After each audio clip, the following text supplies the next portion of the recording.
Bonjour, c'est M. Bichoy Gamal, votre professeur de sciences pour la première préparatoire. Ça, c'est la leçon numéro 2. La structure de la matière. Cette leçon-là est divisée entre plusieurs expériences. Et après chaque expérience, on va prendre la conclusion de notre leçon.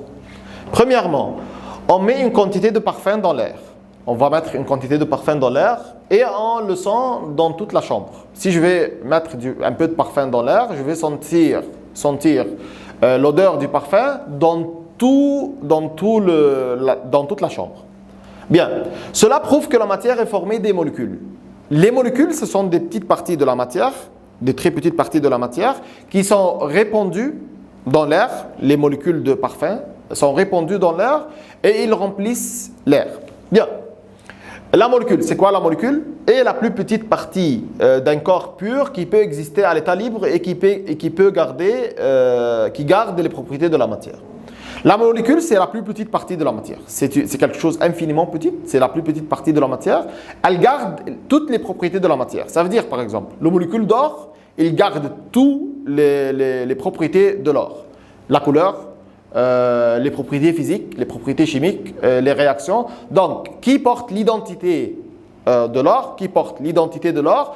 C'est la molécule de l'or.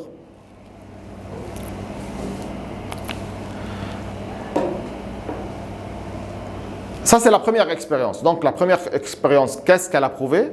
Elle a prouvé que la matière est constituée des molécules. Si je vais mettre du parfum dans l'air, le parfum, il va remplir tout l'air. Et après ça, on va quoi? On va sentir le parfum. Cela veut dire que le parfum est formé de petites particules qui sont répandues dans toute la chambre. Et on sent l'odeur du parfum à la fin de la chambre. L'expérience, notre deuxième expérience maintenant, l'expérience remplit une éprouvette avec l'eau. On va prendre une éprouvette, on va mettre dans l'éprouvette de l'eau.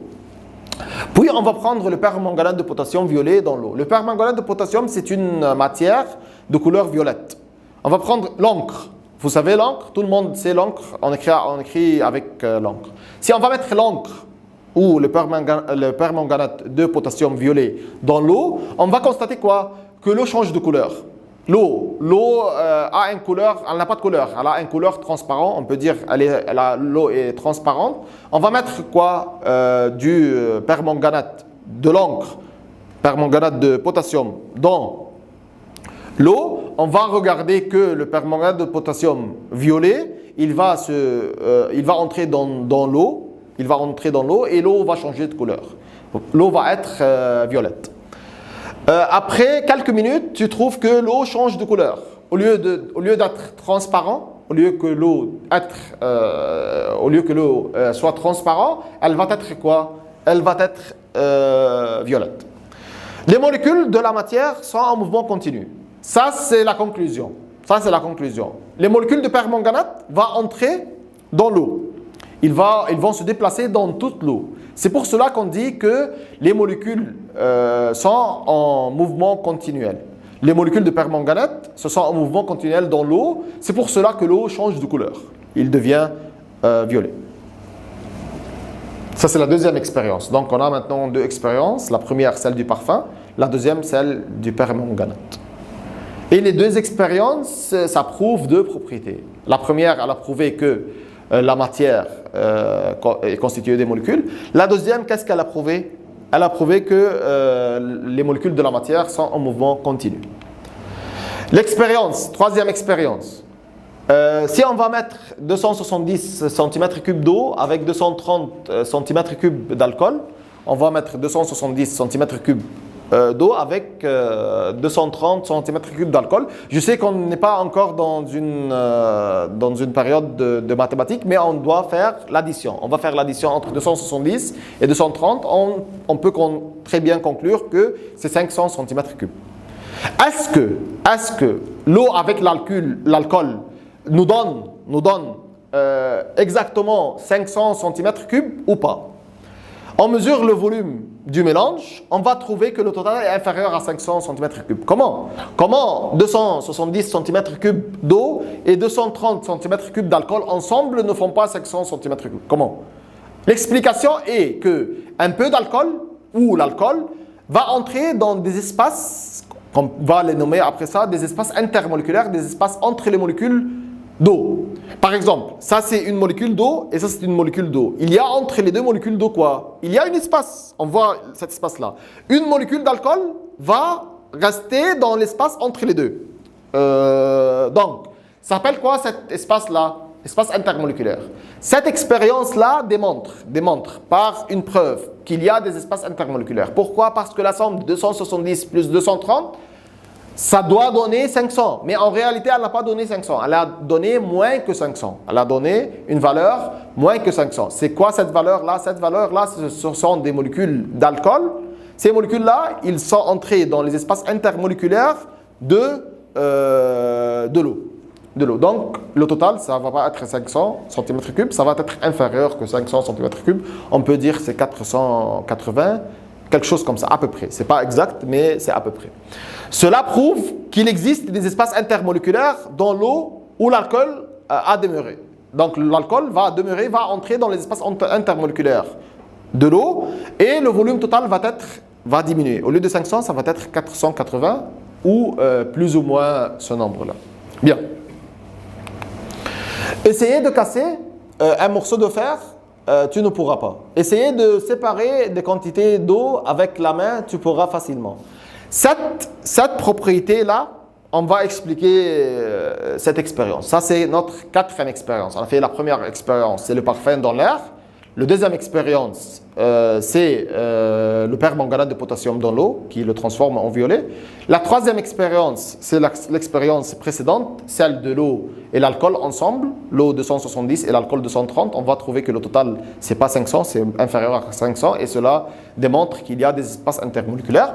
La quatrième expérience, c'est une expérience très facile, très facile. On va prendre un morceau de fer. On va essayer de plier cet morceau de fer. On ne peut pas le faire.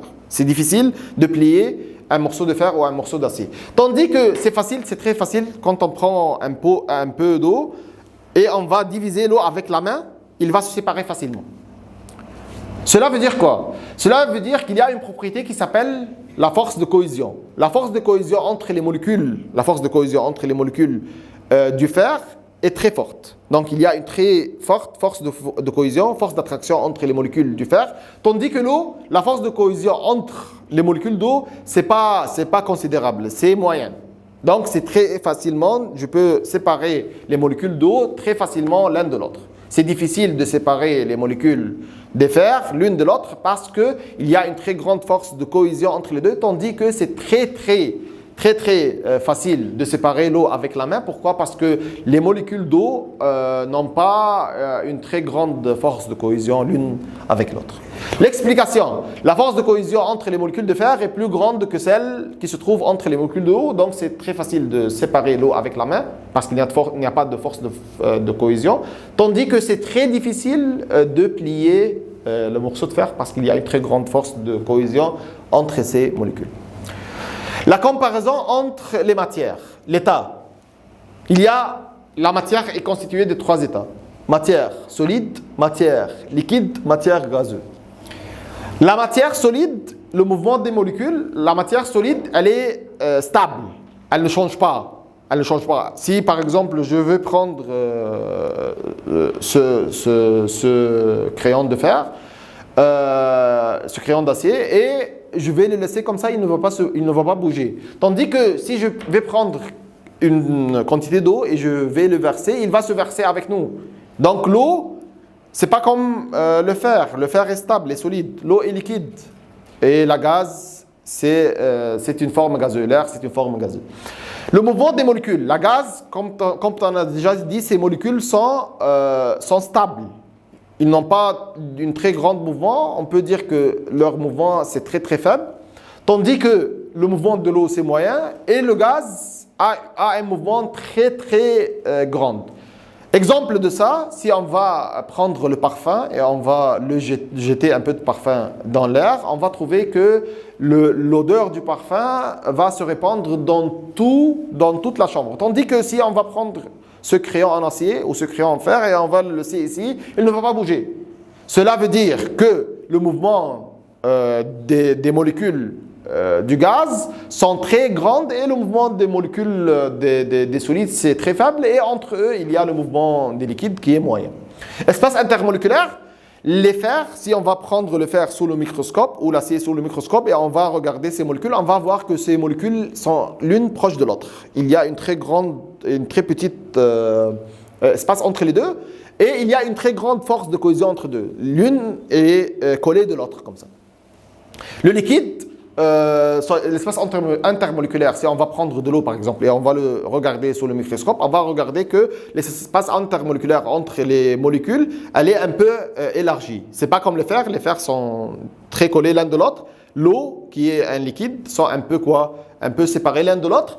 Et le gaz, par exemple l'air, l'oxygène, l'hydrogène, tout ça, ces molécules-là, les espaces intermoléculaires sont très espacés, très grands. L'espace intermoléculaire entre les molécules de gaz est très grand. C'est pour cela que le gaz se répand dans tout. Et c'est pour cela que le solide reste fixe à sa place et le liquide, il change un peu de place. La force de cohésion. On va regarder que si l'espace entre les deux est très petite, si l'espace entre les molécules de fer est très petite, les molécules de solide est très petite, donc la cohésion est très grande. Ça veut dire quoi la cohésion? La force d'attraction entre eux, c'est très grande. Et le liquide, c'est moyen. Le liquide, c'est toujours moyen quand on va le voir. C'est un état intermédiaire entre le solide et le gazeux, donc il va prendre sa place, moyen. Et à la fin, le gaz, la force d'attraction entre les molécules de gaz sont très très faibles. Pourquoi? Parce qu'ils sont très très éloignés l'un de l'autre. Les molécules de gaz, il y a un très grand espace intermoléculaire entre eux. Donc la force de cohésion, la force d'attraction entre les molécules qui sont loin n'est pas grande. Elle est très petite.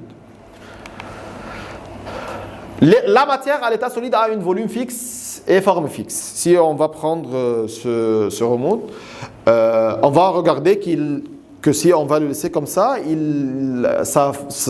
son espace est la même, son volume est la même, la matière est la même. Elle ne change pas ni de volume, elle ne change rien.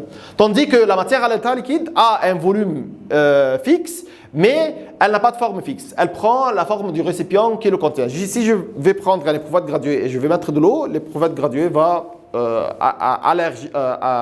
allonger le volume de l'eau. Si je vais mettre l'eau dans une tasse, l'eau va prendre encore la forme de la tasse.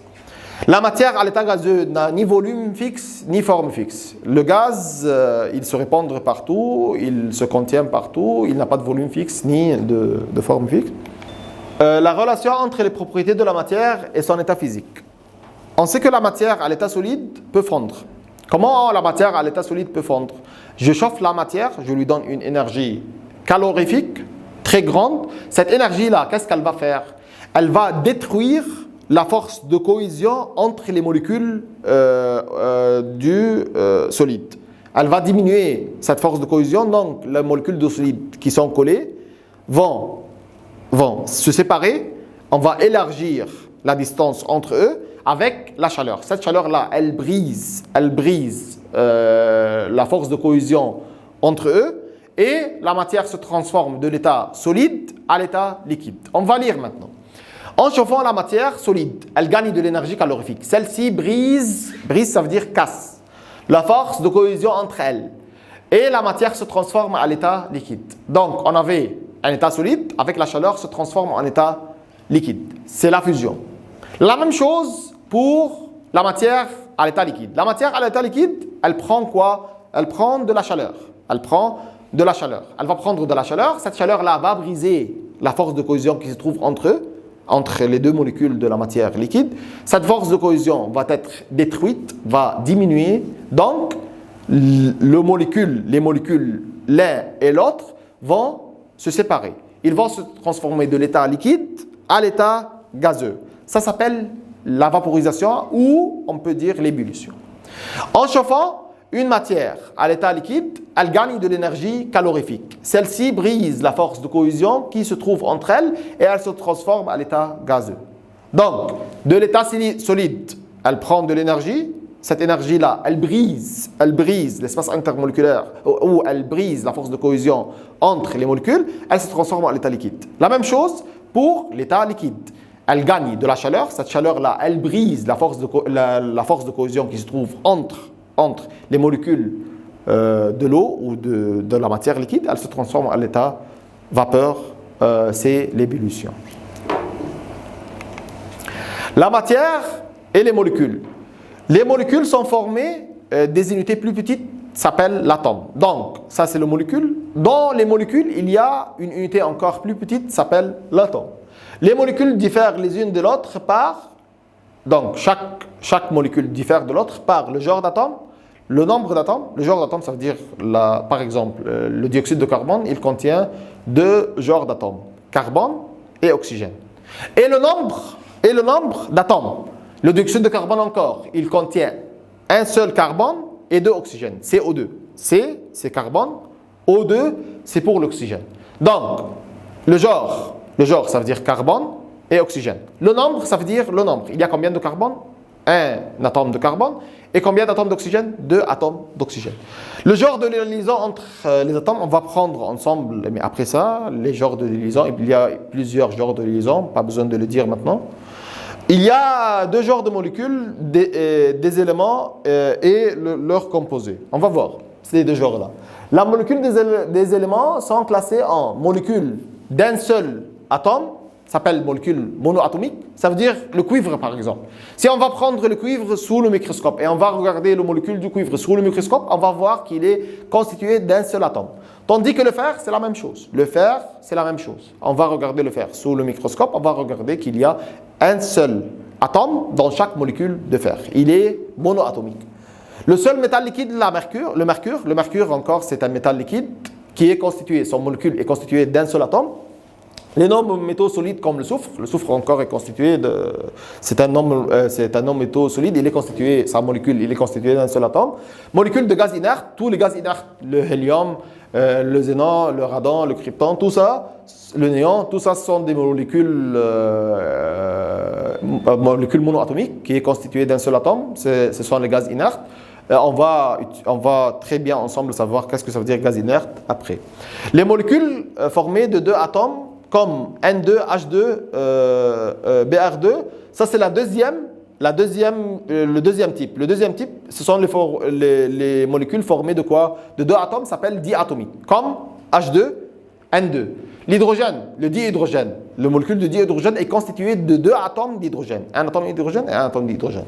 Le molécule de nitrogène, c'est la même chose, ou l'azote. On va regarder sous le microscope, on va regarder que le molécule de nitrogène est constitué de quoi? De 2 atomes de nitrogène. Donc, ça s'appelle quoi? Diatomique. Un seul atome s'appelle monoatomique, molécule monoatomique. Le 2 atomes dans un seul molécule s'appelle molécule diatomique. Les molécules de composés. C'est quoi le composé? Le composé, c'est une matière qui résulte de l'union entre 2 ou plusieurs éléments. Il y a des éléments, il y a des composés. C'est quoi la différence entre éléments et composés? Élément, c'est une matière qui est constituée par le même genre d'atomes. Par exemple, le dihydrogène. Le dihydrogène, il est constitué de 2 atomes d'hydrogène. Le dinitrogène, ou le nitrogène, gaz, azote, il est constitué de 2 atomes de nitrogène. Ça s'appelle élément. Mais le composé, il est constitué de plusieurs genres d'atomes. Par exemple, le CO2, le dioxyde de carbone. Le dioxyde de carbone est constitué d'un atome de carbone et 2 atomes d'oxygène. Donc, il est formé de carbone et oxygène. Donc, il est un élément ou un composé? Un composé. Le composé est constitué de plusieurs genres.